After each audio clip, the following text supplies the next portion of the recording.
संगति मैं आपको बता नहीं सकती। कुछ दिन पहले मैं प्रार्थना में थी, बहुत घंटे प्रार्थना करने के बाद सुबह 7 बजे से 1:30 बज गया। प्रार्थना करके सोई। मैंने कहा थोड़ा मैं लेट लेती हूँ, बहुत नींद आ रही थी। मुझे नहीं पता मैं लेटी थी और उसी समय मैं आत्मा में आ गई और प्रभु मुझ में से बोलने लगा। 3 घंटे, शाम के 6:30 बज गए, मुझे कोई होश नहीं था और प्रभु कराह रहा था, प्रभु रो रहा था। मैंने उस कराहने को सुना, उस दर्द को महसूस किया। प्रभु रो रहा था और प्रभु क्रोध भी कर रहा था। प्रभु कहते ये कहते हैं हम तेरे हैं, इनके पास मेरे लिए समय नहीं है, इनके पास मेरे लिए समय नहीं है। प्रभु रो रहा था।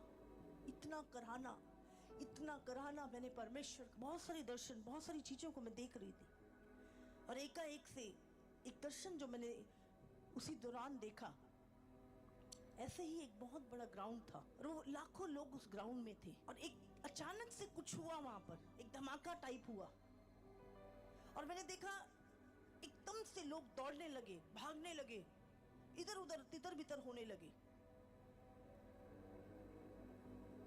बट कुछ लोग थे, जैसे 100 में से 1, 1000 में से 5-6, लाखों में से कुछ लोग जो ग्राउंड के कुछ बीच में, कोई इधर कोई उधर, कुछ लोग रह गए और एकदम से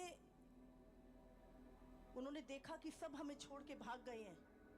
उन्होंने कुछ नहीं किया, वो दौड़े नहीं, उन्होंने घुटने टेक दिए और उन्होंने कहा कोई बात नहीं, मरना है तो यीशु हम आपके लिए मर जाएंगे। और उन्होंने घुटने टेक दिए और सिर झुका लिया और इतने में एक बहुत तेज आवाज आई स्वर्ग से और उसने कहा ये मेरे पुत्र हैं और ये राज्य करेंगे मेरे साथ बैठ के। प्रभु ने बोला ये मेरे साथ बैठ के राज्य करेंगे। आप जानते हैं अब वो कंफर्ट वाली लाइफ नहीं, अब आपको आत्मिक कंफर्ट में जाना है और बाकी कंफर्ट से बाहर आना है। शरीर को कितना कंफर्ट दे दो, इसको कितना भी खिला लो, पिला लो, सुला लो, इसको नाश होना है। लेकिन एक जीवन, उस जीवन के लिए हम क्या कर रहे हैं जो अनंत काल का, इस जीवन का हमें पता है कि उम्र बढ़ रही है, मृत्यु की ओर जा रहे हैं, तो भी इतनी चिंता है इसकी, इतना मेहनत इसके लिए। पर उस जीवन का क्या जो अनंत काल के लिए प्रभु ने हमें दिया, उसकी कितनी तैयारी है हमारी। आज लोग अपनी मुक्ति के लिए क्या क्या नहीं करते, अपने आप को मारते हैं, पीटते हैं, मृत्यु सैया तक ले जाते हैं, अपने शरीर को इतना कष्ट देते हैं कि उनका उद्धार हो जाए, उन्हें मुक्ति मिल जाए।